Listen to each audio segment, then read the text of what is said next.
Hey Skolover, ketemu lagi dengan Joe dari Joe Farm. Saat ini kita mau bicara tentang kelebihan dan kekurangan jambu madu Delhi.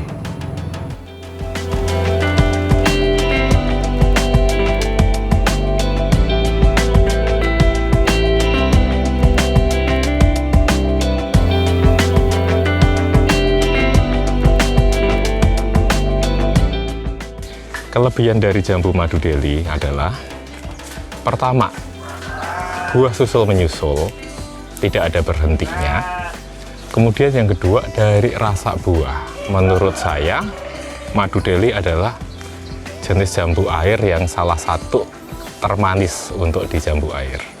Makanya itu karena memiliki sifat yang manis, pertama. Yang kedua, dari sisi genjahnya itu tidak ada jeda atau bunganya itu susul menyusul. Hampir dapat dikatakan dalam satu pohon yang ukuran segini kawan-kawan, kurang lebih ini ditanam di tempat kami itu sekitar 1 tahun lewat, tapi belum nyampe 2 tahun. Dapat dilihat pohonnya udah seukuran segini.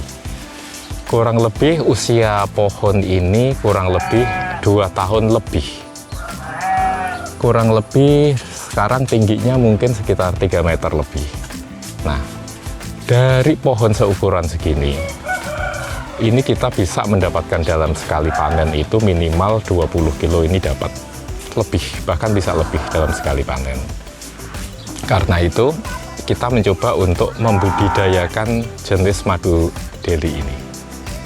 Kemudian kalau kawan-kawan lihat, metode kita untuk merawat tanamannya, di bagian bawah di sini, usahakan sinar matahari bisa masuk, kemudian mahkota dibiarkan lebat, kemudian untuk buah, pembuahan itu dapat dibuahkan di 75% ke bawah.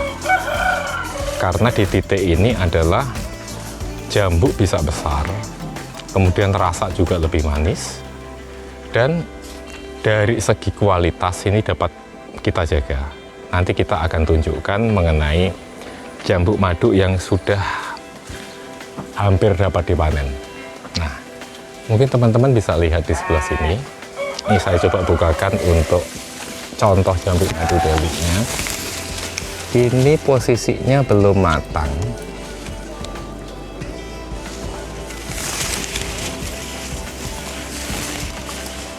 Nah, posisinya belum matang kawan-kawan, karena dari kita nyebutnya itu bulu hidung atau ini buntutnya ini itu masih belum hitam. Jadi ciri madu Delhi yang buahnya itu matang adalah intinya udah hitam. Nanti bisa kita tunjukkan lagi untuk buah yang sudah posisinya udah matang. Madu Delhi yang sudah untuk siap dipanen, kawan-kawan bisa lihat. Ini untuk bulu hidungnya sudah hitam. Ini udah hitam juga. Terus kawan-kawan boleh lihat, ini ada trotol-trotolnya ini yang menentukan untuk tingkat, dapat kelihatan bahwa semakin banyak trotol-trotol kayak gini, rasa jambu madunya itu akan lebih manis. Nah, ini dapat kawan-kawan lihat. Ini besarnya perbandingan dengan telapak tangan saya segini teman-teman. Nah, ini dari rasa ini akan dapat manisnya, dan rata-rata 1 kilo isinya antara 8 sampai 10 atau 12 biji per kilonya. Jadi dari sisi bobot juga ini termasuk jambu yang padat sekali kawan-kawan.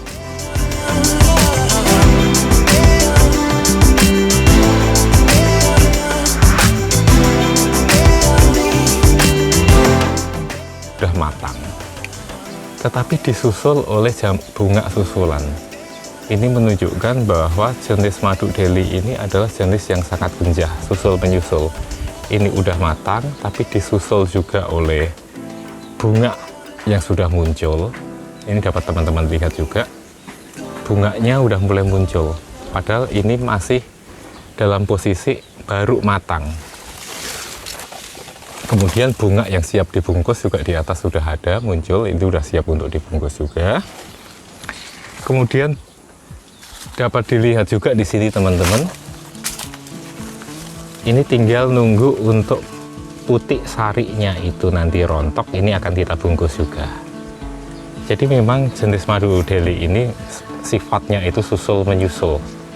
Dapat dikatakan kalau udah pohon usia segini, ukuran segini itu, dia akan berbuah susul menyusul, tidak ada berhentinya.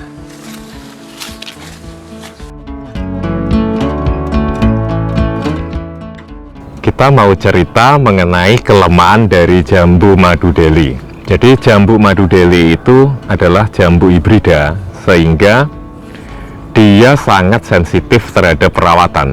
Saya mau ngasih contoh untuk hasil buah yang tidak maksimal untuk jambu madu Delhi. Kita lihat pohon ini secara keseluruhan. Kenapa saya bilang ini hasilnya kurang maksimal? Karena di atasnya pohon ini ada pohon lain, jadi sinar mataharinya itu tidak optimal, tidak maksimal.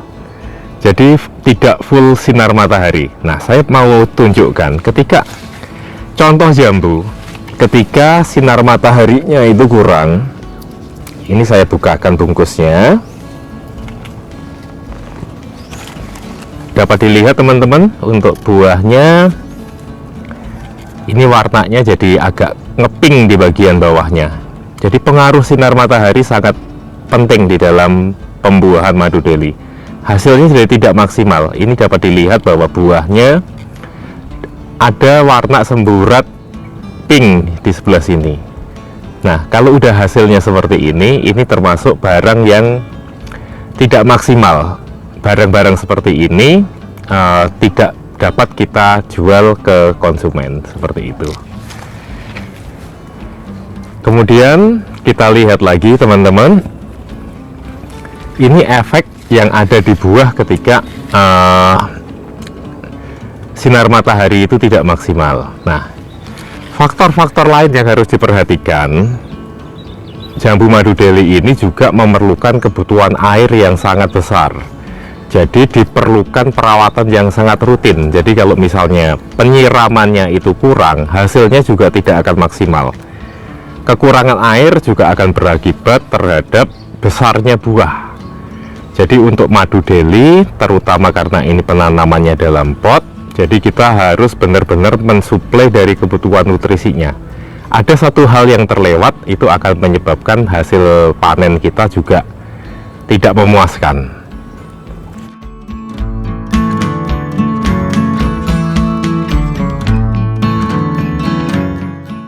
Karena jambu madu Delhi itu adalah jambu hibrida, jadi teman-teman harus memperhatikan kebutuhan akan media, air, sama sinar matahari. Media itu dapat dilihat dari sini. Media harus gembur teman-teman. Kalau medianya itu padat, itu juga hasilnya tidak akan maksimal, karena sebagian besar akar dari madu Delhi itu bentuknya serabut. Jadi diperlukan media yang benar-benar gembur.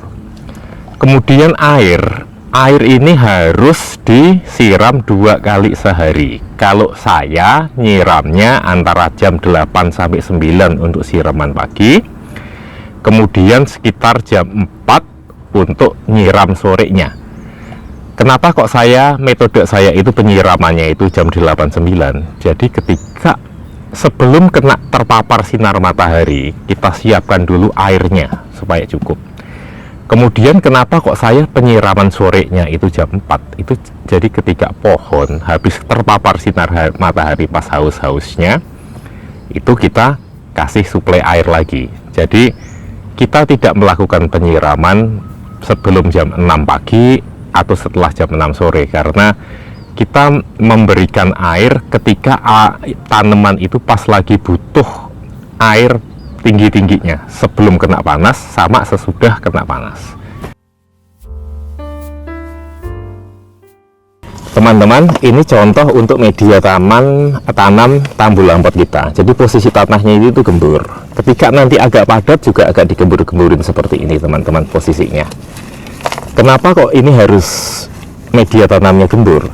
Sebagian besar akar dari madu Delhi adalah bentuknya akar serabut. Ini contoh akar serabut yang udah muncul, yang kelihatan. Ini akar serabutnya. Ini adalah akar yang banyak menyerap nutrisinya di sini. Nah, karena akarnya itu akar serabut, kita bantu dengan media tanam yang gembur supaya akarnya juga sehat dan cepat untuk berkembang. Makanya itu kita harus menjaga supaya medianya itu gembur, kurang lebih seperti ini teman-teman. Nah, ini permukaan atasnya seperti ini. Ketika nanti agak padat karena faktor penyiraman, kita juga harus sering-sering untuk supaya tanahnya itu mabyur kayak gitu, poros seperti ini teman-teman. Contohnya untuk perawatan media kita.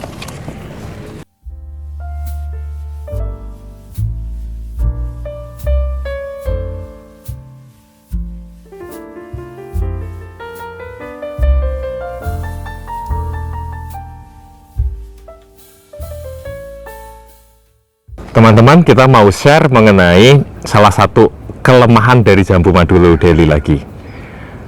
Teman-teman bisa lihat bahwa ketika perawatan kita itu tidak maksimal, ini dapat dilihat bahwa daun-daunnya cenderung kecil dan tidak rimbun. Ini merupakan salah satu bukti bahwa madu Delhi itu kalau tidak dilakukan perawatan secara intensif, meskipun tetap berbunga, bunga masih keluar dan bunga tetap muncul terus-menerus, tetapi kalau pohonnya ini secara keseluruhan dapat dilihat seperti ini, kelihatan bahwa pohonnya tidak sehat, daun-daunnya tidak gede, tidak segede seperti yang di belakangnya di sini. Nah, ini efeknya akan seperti ini teman-teman. Hasil jambunya juga nggak akan maksimal kalau pohonnya itu dalam kondisi tidak terawat. Dapat teman-teman lihat ini, jambunya pink-pink seperti ini, dan jambunya udah kecil pun ini dapat dilihat ini rontok. Nah, memang dalam proses pembuahan tanaman itu harus sehat dulu seperti yang di belakang ini baru dibuahkan. Kalau pohonnya masih belum sehat seperti ini dibuahkan, ini dapat teman-teman lihat hasilnya tidak maksimal, hasil panennya tidak maksimal. Tetapi apakah jambu madu Delhi ini berbunga? Teman-teman dapat lihat bunganya banyak, tetapi kalau dibesarkan pun buahnya juga tetap tidak akan maksimal. Karena itu memang untuk perawatan jambu madu Delhi harus secara intensif. Secara garis besar teman-teman dapat mengacu untuk tanaman yang udah kita sehatkan dulu sebelum proses pembuahan adalah proses yang pohon yang ada di belakangnya. Ini pohon yang siap untuk dibuahkan, sedangkan yang di depan ini adalah contoh pohon yang tidak siap untuk dibuahkan.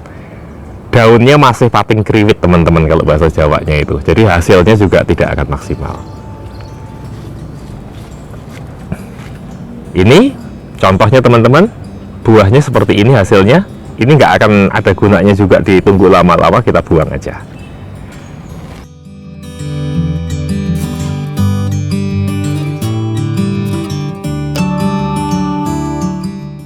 Teman-teman, kita mau sharing sedikit pengalaman dari kami berkebun. Teman-teman bisa lihat bahwa ini di planter 200, ini planter 300 liter, ini planter 200 liter. Ini jarak tanamnya terlalu dekat teman-teman, mungkin cuma sekitar berapa ini, mungkin nggak nyampe, nggak, cuma 1,5 meter mungkin ya ini ya. Berdasarkan evaluasi dari kami, kalau jarak tanam ini terlalu dekat, teman-teman bisa lihat tanamannya akan cenderung tumbuh ke atas, percabangannya itu cenderung akan ke atas, tidak megar ke kiri dan ke kanan. Akan berbeda dengan seperti ini kan percabangannya ke kiri ke kanannya itu bagus, sedangkan tanaman yang rapat ini cenderung tumbuhnya itu ke atas. Nah, dari pengamatan kami ini harus kita geser. Nanti akan kita tunjukkan bahwa hal-hal yang kurang pas seperti ini kita harus berani untuk melakukan revisi, penataan. Fungsi jarak ini diperlebar itu supaya sinar matahari dapat masuk lebih optimal juga teman-teman. Kalau seperti ini terlalu berdekatan, itu sinar matahari dari atas dapat, tapi ketika sinar matahari dari samping, ketika datang dari sana, yang sebelah sininya kan ketutup. Jadi dari sinar matahari ada pohon yang kalah untuk mendapatkan sinar mataharinya. Ini yang nanti akan kita revisi teman-teman. Idealnya berdasarkan pengamatan kami, kalau kita menanamnya di planter bag seperti ini, kalau memang lahan teman-teman itu luas, usahakan jarak tanamnya usahakan 4 meter lah, kurang lebih 4 meter. Kurang-kurang sedikit nggak apa-apa, tetapi kalau jarak tanamnya seperti ini antara 1,5 sampai 2 meter, ujung-ujungnya dalam 6 bulan atau 1 tahun teman-teman juga harus melakukan revisi untuk penataannya supaya sinar matahari itu maksimal. Karena kalau sinar matahari maksimal, nanti proses untuk pertumbuhan pohon maupun pembuahannya itu juga tidak maksimal. Dan kalau jaraknya rengket seperti ini, hama juga akan lebih cenderung banyak. Pohon akan lebih, kelembapannya itu akan lebih lembab, itu akan memicu pertumbuhan jamur maupun serangga-serangga juga akan lebih enak untuk bersembunyinya. Jadi usahakan untuk jarak tanam harus idealnya 4 meter. Kalau memang tidak bisa tercapai di 4 meter, kurang-kurang sedikit mungkin masih bisa. Kemudian yang harus teman-teman perhatikan lagi adalah untuk lingkungan di sekeliling pohon. Ini baru kita potong juga. Karena seperti ini teman-teman, misalnya teman-teman fokus untuk penyemprotan secara rutin di pohonnya, tetapi banyak rerumputan di sekelilingnya. Mungkin hama yang ada di tanaman jambu kita mati kesemprot, tetapi hama yang bersembunyi di rumput tidak. Jadi kebersihan dari lingkungan kebun teman-teman harus tetap dijaga juga.